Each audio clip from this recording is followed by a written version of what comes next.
The Gift of the Magi by O. Henry. $1.87. That was all, and 60 cents of it was in pennies. Pennies saved 1 and 2 at a time by bulldozing the grocer and the vegetable man and the butcher until one's cheeks burned with the silent imputation of parsimony that such close dealing implied. 3 times Della counted it. $1.87. And the next day would be Christmas. There was clearly nothing to do but flop down on the shabby little couch and howl. So Della did it. Which instigates the moral reflection that life is made up of sobs, sniffles, and smiles, with sniffles predominating. While the mistress of the home is gradually subsiding from the first stage to the second, take a look at the home. A furnished flat at $8 per week. It did not exactly beggar description, but it certainly had that word on the lookout for the mendicancy squad. In the vestibule below was a letterbox into which no letter would go, and an electric button from which no mortal finger could coax a ring. Also appertaining thereunto was a card bearing the name Mr. James Dillingham Young. The Dillingham had been flung to the breeze during a former period of prosperity when its possessor was being paid $30 per week. Now, when the income was shrunk to $20, they were thinking seriously of contracting to a modest and unassuming D. But whenever Mr. James Dillingham Young came home and reached his flat above, he was called Jim and greatly hugged by Mrs. James Dillingham Young, already introduced to you as Della. Which is all very good. Della finished her cry and attended to her cheeks with the powder rag. She stood by the window and looked out dully at a gray cat walking a gray fence in a gray backyard. Tomorrow would be Christmas Day, and she had only $1.87 with which to buy Jim a present. She had been saving every penny she could for months, with this result. $20 a week doesn't go far. Expenses had been greater than she had calculated. They always are. Only $1.87 to buy a present for Jim. Her Jim. Many a happy hour she had spent planning for something nice for him. Something fine and rare and sterling. Something just a little bit near to being worthy of the honor of being owned by Jim. There was a pier glass between the windows of the room. Perhaps you have seen a pier glass in an $8 flat. A very thin and very agile person may, by observing his reflection in a rapid sequence of longitudinal strips, obtain a fairly accurate conception of his looks. Della, being slender, had mastered the art. Suddenly, she whirled from the window and stood before the glass. Her eyes were shining brilliantly, but her face had lost its color within 20 seconds. Rapidly, she pulled down her hair and let it fall to its full length.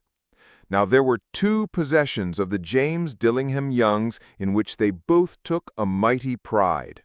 One was Jim's gold watch that had been his father's and his grandfather's. The other was Della's hair. Had the Queen of Sheba lived in the flat across the air shaft, Della would have let her hair hang out the window someday to dry, just to depreciate Her Majesty's jewels and gifts. Had King Solomon been the janitor, with all his treasures piled up in the basement, Jim would have pulled out his watch every time he passed, just to see him pluck at his beard from envy. So now Della's beautiful hair fell about her, rippling and shining like a cascade of brown waters. It reached below her knee and made itself almost a garment for her. And then she did it up again, nervously and quickly. Once she faltered for a minute and stood still while a tear or two splashed on the worn red carpet. On went her old brown jacket, on went her old brown hat. With a whirl of skirts, and with the brilliant sparkle still in her eyes, she fluttered out the door and down the stairs to the street. Where she stopped, the sign read, Madame Sofronie, hair goods of all kinds. One flight up, Della ran and collected herself. Madame, large, too white, chilly, hardly looked the Sofronie. "Will you buy my hair?" asked Della. "I buy hair," said Madame. "Take your hat off, and let's have a sight at the looks of it." Down rippled the brown cascade. $20, said Madame, lifting the mass with a practiced hand. "Give it to me quick," said Della. Oh, and the next 2 hours tripped by on rosy wings. Forget the hashed metaphor. She was ransacking the stores for Jim's present. She found it at last. It surely had been made for Jim and no one else. There was no other like it in any of the stores, and she had turned all of them inside out. It was a platinum fob chain, simple and chaste in design, properly proclaiming its value by substance alone, and not by meretricious ornamentation, as all good things should do. It was even worthy of the watch. As soon as she saw it, she knew that it must be Jim's. It was like him, quietness and value. The description applied to both. $21 they took from her for it, and she hurried home with the 87 cents. With that chain on his watch, Jim might be properly anxious about the time in any company. Grand as the watch was, he sometimes looked at it on the sly, on account of the old leather strap that he used in place of a chain. When Della reached home, her intoxication gave way a little to prudence and reason. She got out her curling irons and lighted the gas and went to work repairing the ravages made by generosity added to love, which is always a tremendous task, dear friends, a mammoth task. Within 40 minutes, her head was covered with tiny, close-lying curls that made her look wonderfully like a truant schoolboy.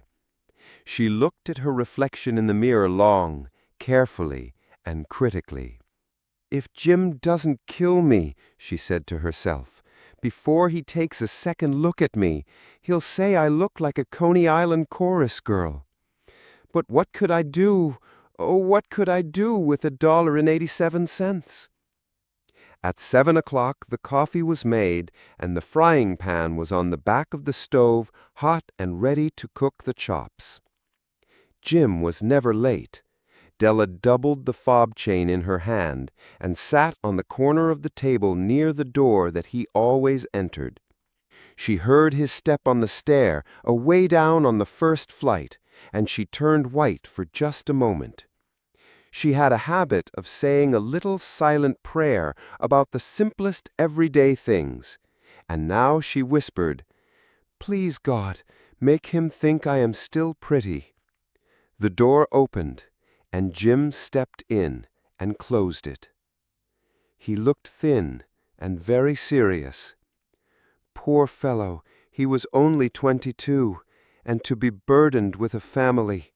He needed a new overcoat, and he was without gloves. Jim stopped inside the door, as immovable as a setter at the scent of quail. His eyes were fixed upon Della, and there was an expression in them that she could not read, and it terrified her.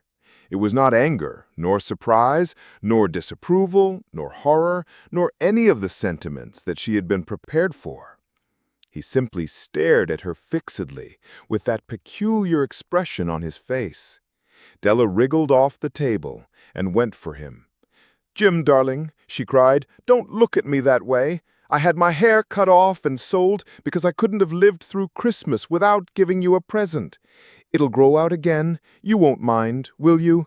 I just had to do it. My hair grows awfully fast. Say Merry Christmas, Jim, and let's be happy. You don't know what a beautiful, nice gift I've got for you." "You've cut off your hair?" asked Jim, laboriously, as if he had not arrived at that patent fact yet, even after the hardest mental labor.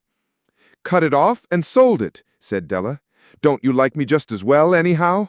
I'm me without my hair, ain't I?" Jim looked about the room curiously. "You say your hair is gone?" he said, with an air almost of idiocy.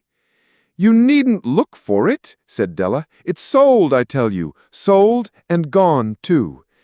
It's Christmas Eve, boy. Be good to me, for it went for you. Maybe the hairs of my head were numbered," she went on with sudden serious sweetness, "but nobody could ever count my love for you. Shall I put the chops on, Jim?" Out of his trance, Jim seemed quickly to wake. He enfolded his Della. For 10 seconds, let us regard with discreet scrutiny some inconsequential object in the other direction. $8 a week or $1 million a year. What is the difference?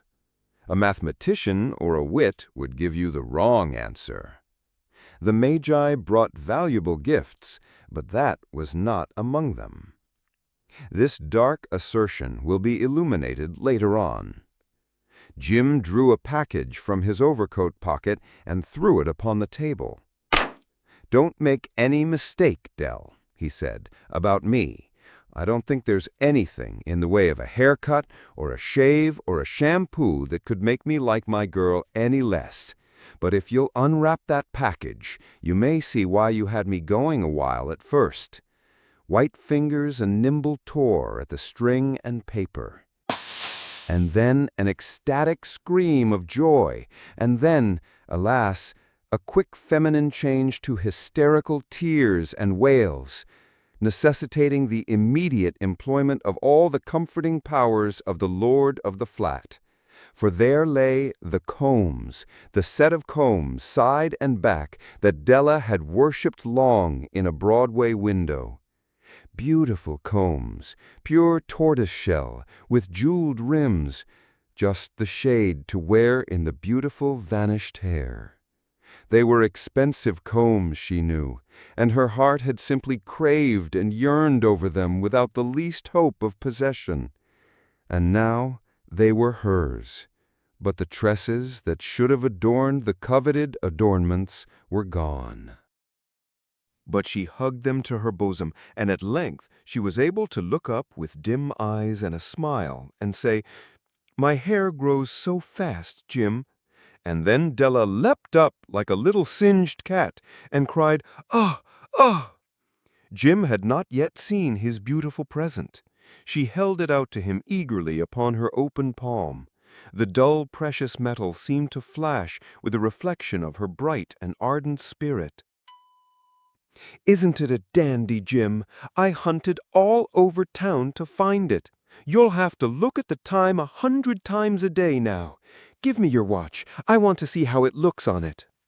Instead of obeying, Jim tumbled down on the couch and put his hands under the back of his head and smiled. "Dill," said he, "let's put our Christmas presents away and keep 'em a while. They're too nice to use just at present. I sold the watch to get the money to buy your combs. And now suppose you put the chops on." The Magi, as you know, were wise men, wonderfully wise men, who brought gifts to the babe in the manger. They invented the art of giving Christmas presents.